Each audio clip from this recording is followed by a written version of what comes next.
नमस्कार, मैं पायल और आप देख रहे हैं डीएनएन इंडिया। अजमेर दक्षिण विधानसभा क्षेत्र के निवासियों का रविवार का दिन सौगातों भरा रहा, जिसके अंतर्गत केंद्रीय कृषि राज्य मंत्री भागीरथ चौधरी एवं विधायक अनीता बघेल ने 11.50 करोड़ के नाला निर्माण कार्य का शिलान्यास किया। वहीं सुभाष नगर अंडरब्रिज का लोकार्पण कर लोगों को राहत दी। केंद्रीय कृषि मंत्री भागीरथ चौधरी ने कहा कि नाला निर्माण से क्षेत्र की वर्षों की समस्या का समाधान होगा। अजमेर दक्षिण विधानसभा क्षेत्र के निवासियों के लिए रविवार का दिन 2 सौगातें लेकर आया, जिसके अंतर्गत केंद्रीय कृषि राज्य मंत्री भागीरथ चौधरी एवं विधायक अनीता बघेल ने 11.50 करोड़ रुपए के नाला निर्माण कार्य का शिलान्यास किया। वहीं सुभाष नगर अंडरब्रिज का लोकार्पण कर लोगों को राहत दी। केंद्रीय कृषि मंत्री चौधरी ने कहा कि नाला निर्माण से क्षेत्र की वर्षों की समस्या का समाधान होगा। इसी प्रकार के विकास कार्य लगातार किए जाएंगे। केंद्र और राज्य सरकार मिलकर आगामी वर्षों में नए एवं बड़े विकास कार्य करवाने के लिए संकल्पबद्ध है। सरकार सबको साथ लेकर चलने के मूल मंत्र के साथ कार्य कर रही है। उन्होंने कहा कि अजमेर विकास प्राधिकरण के माध्यम से ये नाला बनाया जाएगा। इस पर 11.50 करोड़ रुपए की राशि व्यय होगी। इसकी बजट घोषणा की गई थी। ये नाला लगभग 1500 मीटर लंबा होगा। इसकी चौड़ाई 6.5 मीटर रखी गई है। इसके निर्माण से क्षेत्र में जलभराव की समस्या का समाधान होगा। सुभाष नगर फाटक के बंद होने से निवासियों को होने वाली समस्या का समाधान अंडरब्रिज के आरंभ होने से होगा। इससे आम जन को रेलवे फाटक खुलने का इंतजार नहीं करना पड़ेगा। ओवरब्रिज का कार्य भी पूर्ण करने के लिए संबंधित को कहा जाएगा। विधायक बघेल ने कहा कि सुभाष नगर फाटक पर 34 करोड़ की लागत से रेलवे ओवरब्रिज 2016 में भी स्वीकृत हुआ था। गत 5 वर्षों से इसका कार्य रुका हुआ था। वर्तमान सरकार द्वारा पुनः कार्य आरंभ कर तेजी लाई गई है। इसी के परिणाम स्वरूप 4 करोड़ की लागत से रेलवे अंडरब्रिज बनना आरंभ हुआ है, जिसका लोकार्पण किया गया है। समारोह को पूर्व सभापति सुरेंद्र सिंह शेखावत व भाजपा शहर जिला अध्यक्ष रमेश सोनी ने भी संबोधित किया। शिलान्यास समारोह के दौरान चौधरी व बघेल का क्षेत्रवासियों द्वारा 51 किलो की माला, चुनरी, साफा बांधकर स्वागत किया गया। ये एक बहुत बड़ी ज्वलन समस्या थी और अजमेर दक्षिण के विधायक और पूर्व मंत्री बहन अनीता जी ने 20 सालों में बहुत अथक प्रयास किया कि ये नाला निर्माण होना चाहिए था, परंतु कई दफ़े इसमें सफलता नहीं मिली। इन्होंने बहुत प्रयास किया और पिछले 18 से 23 में भी बहन जी चाहती थी कि नाला निर्माण हो, क्योंकि ये बहुत बड़ी समस्या थी। मुक्ति धाम पे जब सबको लेके जाते थे तो कठिनाई आती थी और घरों में पानी भर जाता था, खेतों में पानी भर जाता था और सड़कों पे पानी भर जाता था। बहुत बड़ी समस्या थी।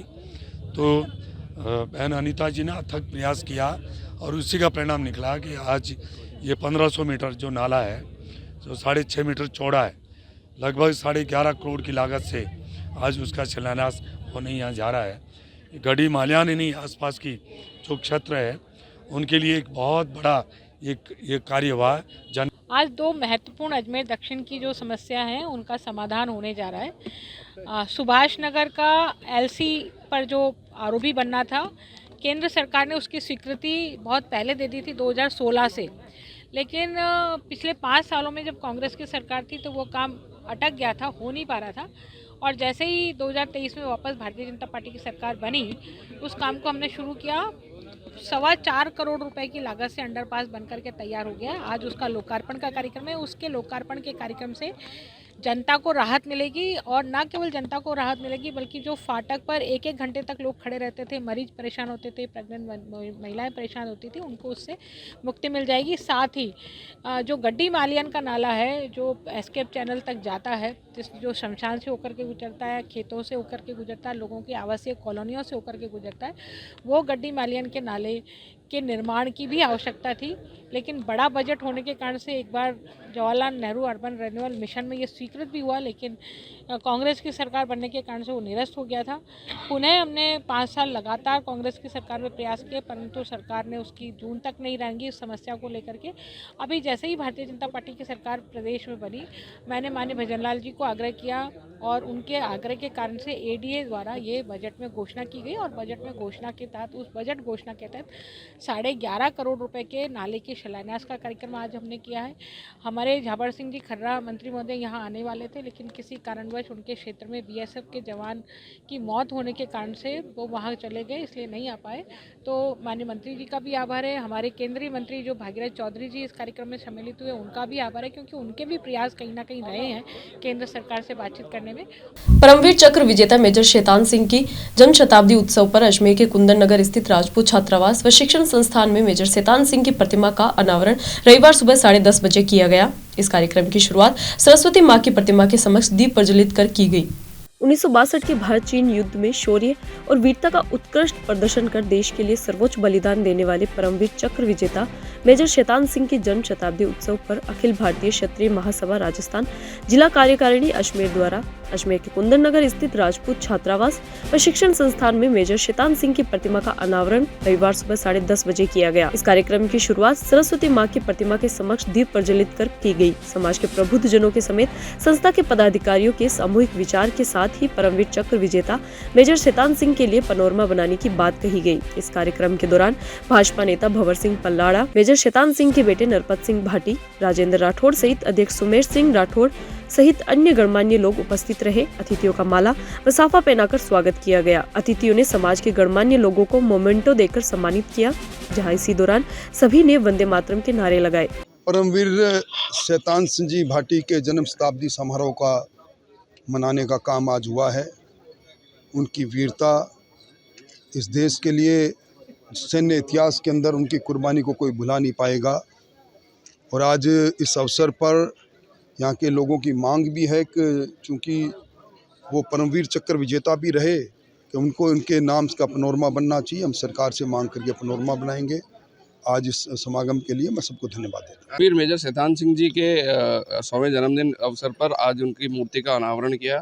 इस मूर्ति के अनावरण के लिए हमारे समाज के और क्षत्रिय समाज के और भारतीय जनता पार्टी के वरिष्ठ नेता आदरणीय राजेंद्र सिंह जी राठौड़, प्रेम सिंह जी बाजौर, आदरणीय लखावत साहब उपस्थित रहे और इनके मार्गदर्शन में और इनके सानिध्य में इस मूर्ति का अनावरण हुआ। और इस बात का सामूहिक निर्णय लिया गया कि 36वीं कौम को प्रेरणा देने के लिए इस राष्ट्रीय महापुरुष जो आज़ादी के बाद के जो महापुरुष है प्रजातांत्रिक व्यवस्थाओं में जिन्होंने देश की आज़ादी के लिए सर्वोच्च निछावर किया, उनके पैनोरामा बनाने की बात करी और इसके लिए सरकार से मांग करें। विश्व एड्स दिवस के अवसर पर जवाहरलाल नेहरू चिकित्सालय अजमेर द्वारा Rajasthan state AIDS control society Jaipur के सौजन्य से एक रैली का आयोजन किया। इस रैली का मुख्य उद्देश्य लोगों में एड्स के प्रति जागरूकता, सजगता उत्पन्न करने के लिए है। विश्व एड्स दिवस के अवसर पर जवाहरलाल नेहरू चिकित्सालय अजमेर द्वारा Rajasthan state AIDS control society Jaipur के सौजन्य से एक रैली का आयोजन किया। इस रैली का मुख्य उद्देश्य लोगों में एड्स के प्रति जागरूकता, सजगता उत्पन्न करना है। इस रैली को अस्पताल के प्राचार्य अनिल सावरिया ने हरी झंडी दिखाकर मेडिकल कॉलेज से विजय स्मारक तक के लिए रवाना किया। अस्पताल के प्राचार्य अनिल सावरिया ने बताया कि एड्स का बचाव ही उपाय है। एड्स एक ऐसी बीमारी है जिसकी जानकारी होना बेहद ही जरूरी है। अगर इस बीमारी की जानकारी पहले से होगी तो इससे जल्दी से ही निजात पाया जा सकता है। जहां इस रैली के अंतर्गत मेडिकल कॉलेज के करीबन 500 स्टूडेंट के साथ ही नर्सिंग स्टाफ, कॉलेज के सभी शिक्षक गणों के साथ ही सभी कर्मचारियों ने भाग लिया। इस रैली के दौरान सभी स्टूडेंट कर्मचारियों के हाथों में स्लोगन युक्त तख्ते थे, जिन पर एड्स से जागरूक रहने, सजग रहने व उससे बचाव के स्लोगन लिखे हुए थे। विश्व एड्स दिवस पर जवाहरलाल नेहरू चिकित्सालय अजमेर की तरफ से एक रैली का आयोजन किया जा रहा है, जो लोगों में जागरूकता, सजगता और सतर्कता के लिए है। जानकारी ही सबसे ज़रूरी होती है किसी बीमारी बचने के लिए। बचाव ही उपचार है, यही इसी का अभियान है।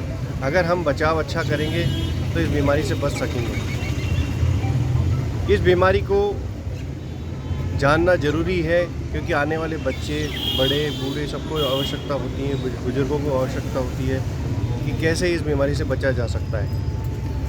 इस बीमारी का इलाज अब उपलब्ध है, किंतु कोई बीमार क्यों पड़े, इसके लिए हम ये रैली का आयोजन किया जा रहा है।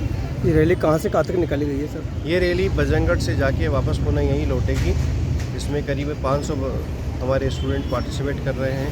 RMCT पार्टिसिपेट कर रहा है। यहाँ कॉलेज के सभी शिक्षकगण और कर्मचारीगण और नर्सिंग स्टाफ इसमें पार्टिसिपेट कर रहे हैं। सर, रैली का उद्देश्य बताइए। रैली का उद्देश्य है कि जागरूकता पैदा करना, लोगों को जानना कि HIV क्या चीज़ है, कैसे फैलता है, और जिसको ग्रसित है तो उसको छूने से, खांसी से इससे नहीं फैलता है। इसमें अवेयरनेस से सारे स्लोगन लिखे हुए हैं, सारे जानकारी लिखी हुई है ताकि लोगों को पता लगे कि क्या।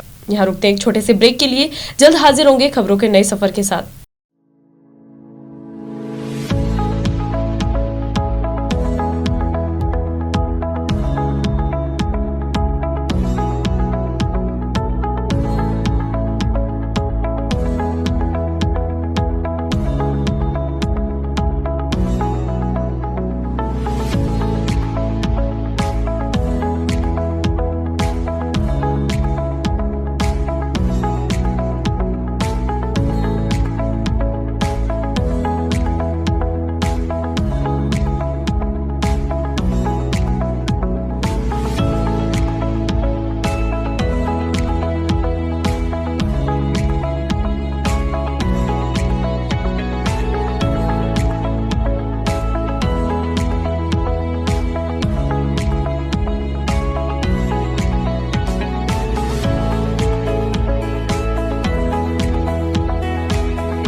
Are you not excited?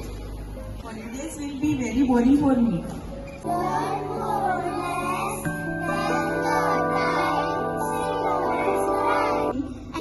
For using black rice and sugar.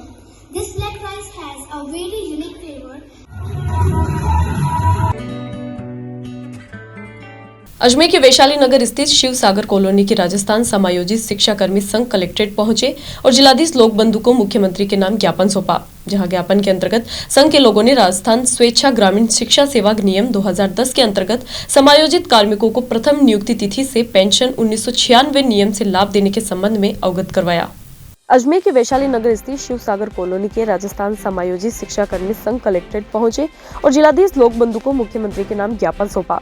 ज्ञापन के अंतर्गत संघ के लोगों ने राजस्थान स्वेच्छा ग्रामीण शिक्षा सेवा नियम 2010 के अंतर्गत समायोजित कार्मिकों को प्रथम नियुक्ति तिथि से पेंशन 1996 नियम से लाभ देने के संबंध में अवगत करवाया। कहा कि राजस्थान स्वैच्छिक ग्रामीण शिक्षा सेवा 2010 के नियम के अंतर्गत समायोजित पूर्ववर्ती अनुदानित शिक्षण संस्थानों के शिक्षा कर्मियों को राजस्थान सिविल सेवा पेंशन 1996 के नियम 14 व 2 के प्रावधान के अनुसार प्रथम नियुक्ति तिथि से पुरानी पेंशन का लाभ प्रदान करने के साथ ही पेंशन नियम 1996 में राजस्थान के अनुदानित शिक्षा कर्मियों को राज्य सेवा में लेने पर उन्हें राज्य सरकार के कर्मचारियों के समान वेतन व परिलाभ दिया जाए। प्रावधान के आधार पर राजस्थान उच्च न्यायालय की जोधपुर खंडपीठ भी 1 फरवरी 2018 को इन कर्मचारियों की 2004 से पूर्व नियुक्ति कर्मचारी मानते हुए प्रथम नियुक्ति तिथि से पेंशन देने के आदेश प्रसारित किए थे। इन आदेशों के विरुद्ध राज्य सरकार द्वारा सर्वोच्च न्यायालय में चुनौती देते हुए लगाई गई SLP को सर्वोच्च न्यायालय ने 13 सितंबर 2018 को निरस्त किया तथा न्यायालय के निर्भय के अनुसार समायोजित शिक्षा कर्मियों की पूर्ववर्ती अनुदानित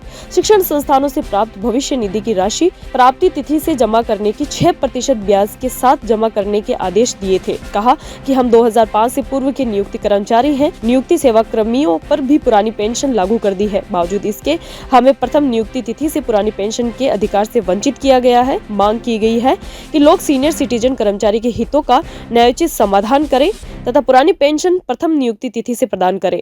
राजस्थान के अनुदानित शिक्षा कर्मी राज्य सेवा में समायोजित हुए थे 1 जुलाई 2011 को। उन्हें प्रथम नियुक्ति तिथि से राजस्थान सिविल पेंशन नियम 1996 के अंतर्गत पेंशन देने के विषय में ज्ञापन दिया गया। क्या मांगे आप? ये है कि जो हमारी अनुदानित शिक्षण संस्थाओं में प्रथम नियुक्ति है उसको आधार मानकर हमें पुरानी पेंशन दी जाए। इस पर माननीय राजस्थान उच्च न्यायालय ने 1 फरवरी को 18 को निर्णय दे दिया और माननीय सर्वोच्च न्यायालय भी इस विषय में अपनी सहमति 13 सितंबर 2018 को प्रकट कर चुका है। राजस्थान सरकार इस विषय में पहल कर रही है। हम साधुवाद ज्ञापित करते हैं और अपेक्षा करते हैं।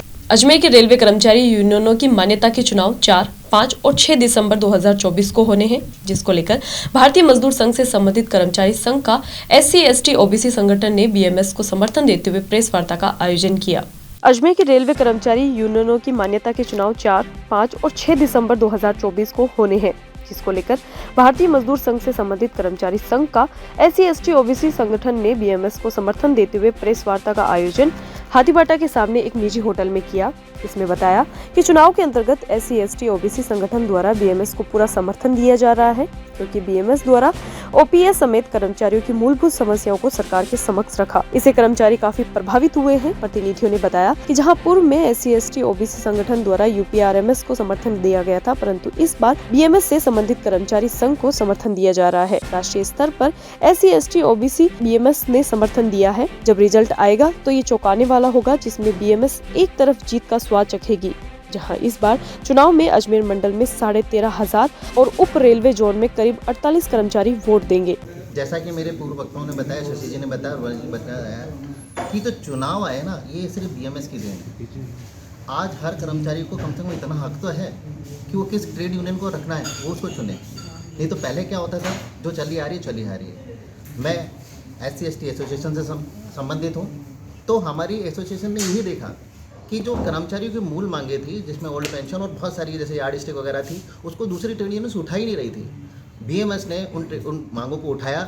इसलिए राष्ट्रीय स्तर पर हमारी CEC ने निर्णय लिया कि पूरे भारतवर्ष में BMS को कर्मचारी संघ को एसोसिएशन द्वारा समर्थन दिया जाएगा। और मैं इस प्लेटफॉर्म से आपको यह बिल्कुल अवगत कराना चाहता हूं कि SC, ST एसोसिएशन का हर सदस्य आज BMS के साथ खड़ा है। और आप देखेंगे जिस दिन रिजल्ट आएगा, चौंकाने वाला होगा और BMS एक तरफा जीत की ओर जाएगी। पूर्व सरकार के नेता प्रतिपक्ष और भारतीय जनता पार्टी के वरिष्ठ नेता राजेंद्र राठौड़ आज अजमेर पहुंचे, जहां अजमेर के सर्किट हाउस पर प्रेस कॉन्फ्रेंस का आयोजन किया गया, जिसके अंतर्गत बीजेपी के वरिष्ठ नेता राजेंद्र राठौड़ ने मीडिया से विभिन्न मुद्दों पर चर्चा की। पूर्व सरकार के नेता प्रतिपक्ष और भारतीय जनता पार्टी के वरिष्ठ नेता राजेंद्र राठौड़ अजमेर पहुंचे, जहां अजमेर के सर्किट हाउस पर प्रेस कॉन्फ्रेंस कर मीडिया से रूबरू होते हुए राठौड़ ने कहा कि डबल इंजन की सरकार अपनी पहली वर्षगांठ पर आगे बढ़ रही है। कल की बैठक में provision of unlawful conversion of religion bill 2024 लाने की मंजूरी दी गई है। ये एक ऐतिहासिक है।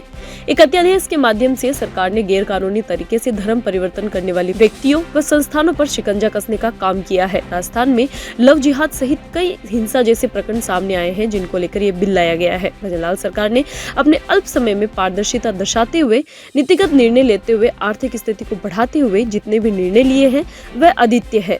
राजस्थान में औद्योगिक स्तर को बढ़ावा देने के लिए लघु उद्योगों को 2% ऋण की रियायत, औद्योगिक स्तर पर नवाचार यदि किए जाते हैं तो राजस्थान सरकार 50% उसमें भागीदारी निभाएगी।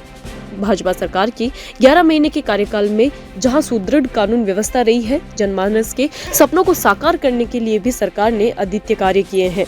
देश में प्रधानमंत्री नरेंद्र मोदी ने वन नेशन वन इलेक्शन का प्रोजेक्ट दिया है, जिसको भजनलाल सरकार बखूबी निभाएंगे। और जहां वन स्टेट वन नेशन एक नीतिगत फैसला है, जैसे विभिन्न मुद्दों पर राजेंद्र राठौड़ ने चर्चाएं की। इस मौके पर भारतीय जनता पार्टी के शहर जिला अध्यक्ष रमेश सोनी सहित कई अनेक वरिष्ठ नेता भी मौजूद रहे। भारतीय जनता पार्टी की सरकार, डबल इंजन की सरकार अपनी पहली वर्षगांठ की ओर बढ़ रही है। कल कबीना की बैठक में एक ऐसा निर्णय जिसको लंबे समय से इंतजार था, provision of unlawful conversion of religion bill 2024 को लाने की जो मंजूरी दी है, वो ऐतिहासिक काम है। एक अध्यादेश के माध्यम से सरकार ने गैर कानूनी तरीके से, लालच से, कपटपूर्ण तरीके से, दबाव से धर्म परिवर्तन करने वाले व्यक्तियों और संस्थाओं पर कानून का शिकंजा कसने का काम किया है। 10 वर्ष तक की सजा। हमें सांप्रदायिक तनाव के रूप में लव जिहाद के कई प्रकरणों को राजस्थान में इन दिनों में आपने देखा, कई हिंसाएं भी हुई। अगर इस प्रकार कपटपूर्वक धर्म परिवर्तन के बाद शादी होती है तो इस अध्यादेश के बाद, provision of unlawful conversion religion bill 2024 के बाद में अदालतों को यह अधिकार होगा कि वो उसको शून्य करें।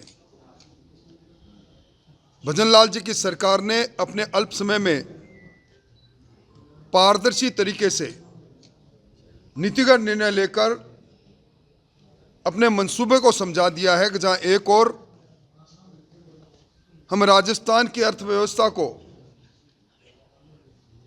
38,000 करोड़ से ज़्यादा को ले जाना चाहते हैं, वहीं दूसरी ओर नीतिगत निर्णय लेकर राजस्थान के अंदर निवेश के वातावरण के साथ हर जगह पर प्रतिस्पर्धा का वातावरण बने, सरकार का डिस्क्रिप्शन कम से कम हो, इसलिए जो निर्णय लिए हैं वो अपने आप में अद्वितीय है। कल की कैबिनेट की बैठक में राजस्थान में चूंकि देश में सर्वाधिक सनी रेज है, हम पूरी एशिया का सर्वाधिक सोलर एनर्जी प्रोड्यूस करने वाला स्टेट बन सकते हैं, इस ओर आगे बढ़ रहे हैं। 125 गीगावाट का उसका नीतिगत निर्णय भी लिया। और एक निर्णय, सोलर पार्क आ रहे हैं, सोलर कंपनियां अपने काम को आगे बढ़ा रही है, पर SC ST की ज़मीन को कृषि में परिवर्तित नहीं किया जा सकता। रास्ते का विवाद था, तो लैंड कन्वर्जन रूल 2007 में धारा 6B में संशोधन किया गया और टेनेंसी एक्ट 1955 के सेक्शन 42B में एक संशोधन करके ये अधिकार दिया गया कि सोलर पार्क के लिए, सोलर एनर्जी के लिए कृषि को कृषि में करने के लिए SC ST की ज़मीन वो भी अपना इच्छा से दे सकते हैं। और इनमें भी पहले कटानी का रास्ता होना चाहिए था, अब उसमें भी अगर कृषक अपने शपथ पत्र पर देगा कि मेरे खेत में जाने का रास्ता है तो उसको ये अधिकार मिलेगा। इसके अलावा बहुत लंबे अंतराल के बाद राजस्थान में जो औद्योगिक बढ़ावा देने का जो काम हो रहा है, हमारे यहाँ 15 लाख लघु और मध्यम उद्योग है। हमारी GDSP में सबसे बड़ा योगदान इनका है, इसलिए MSME नीति 2024 का कल अनुमोदन हुआ है और उसमें जो ये उद्योग लगाएंगे उसमें 2% और ज़्यादा ऋण की रियायत, और अगर उसमें एडवांस टेक्नोलॉजी के कोई नवाचार करेगा तो उसमें 50% राज्य सरकार दे। इस प्रकार की नीतियां हैं। सरकार ने राजस्थान निर्यात की दृष्टि से एक अच्छा राज्य बने, हम अगले 5 वर्ष में 1.5 लाख करोड़ से ज़्यादा के निर्यातक बने, इसके लिए नीति का अनुमोदन किया है। और इसके साथ ही एक जिला एक उत्पादन, हर जिले में कोई ना कोई उत्पादन विशेषता है, उसका वहाँ इंफ्रास्ट्रक्चर और उसकी प्रोसेसिंग यूनिट लगाने की नीति है।